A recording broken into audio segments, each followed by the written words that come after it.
Hi guys, fresh after his £1,000 bet with Piers Morgan, the Prime Minister Rishi Sunak was attempting to defend his party and government's position on child poverty.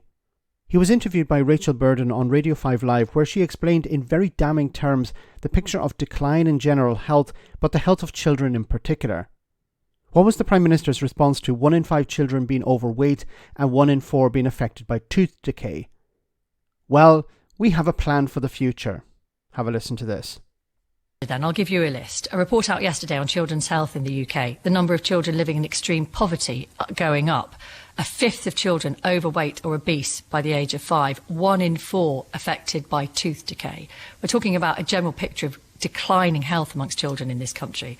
A legacy that your government is leaving behind.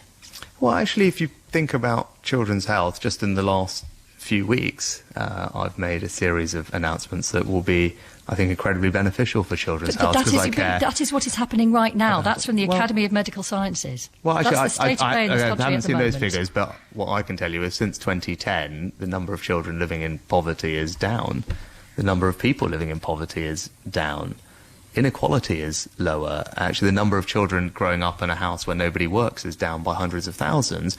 And that's a good thing, because the best way to ensure that a child doesn't grow up in poverty is to support their parents into work. We know that. And so actually I'm proud that over the past several years we've continued to support parents into work, because that's the best way to ensure that their children can be raised with financial security. But when it comes to children's health, something I've been particularly worried about is the rise in children vaping.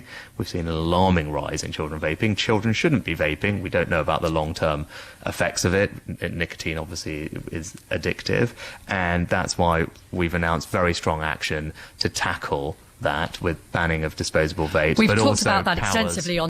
Oh my goodness. So first of all, he was presented with data and he says, I haven't seen those figures.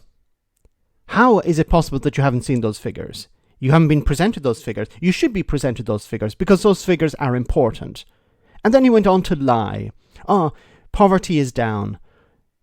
Well, unless he's talking about absolute poverty, which may be down, relative poverty is up. Then he talked about how there are fewer children in poverty. No, the child poverty is up. There's less inequality. Inequality is up.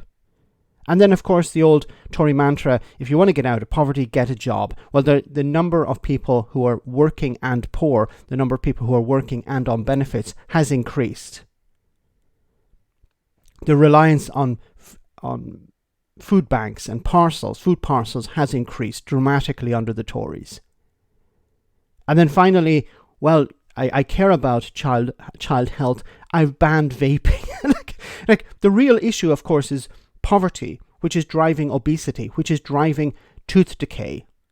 Instead of actually dealing with poverty, which would be actually a great way to resolve these problems. No, I'm going to focus on banning something, because banning something is free. It's cheap. Actually, investing in dealing with poverty is expensive. Trying to resolve child obesity is complicated and expensive. It requires a lot of resources. The same with dental care. We actually have to hire more dentists. We have to pay them better. We have to give them better contracts. But that costs money. So it's cheaper just to ban something and do a bit of a victory lap. See, we care about public health. We care about children's health. We're banning vaping instead of actually focusing on real issues. Well, it is an issue, but a real issue, and a more important issue, of course, is general public health, which has declined. It seems to be the case that even life expectancy over the last 14 years has declined as well.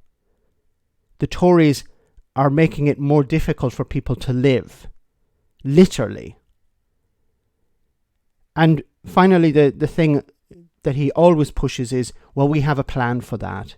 You have been in power for 14 years. Your party, I should say, has been in power for 14 years. And now you're talking about, don't worry, we have a plan for the future. People's teeth are literally rotting now. Children are obese now. People are in poverty now. But don't worry, we have a plan for the future. Because there's an election coming up, and we don't want Labour to win. We want to remain in power. So we have to promise something. Jam tomorrow, as they say. Let me know in the comment section, guys, what you think about all of this. As always, your comments are greatly appreciated. Thanks a lot.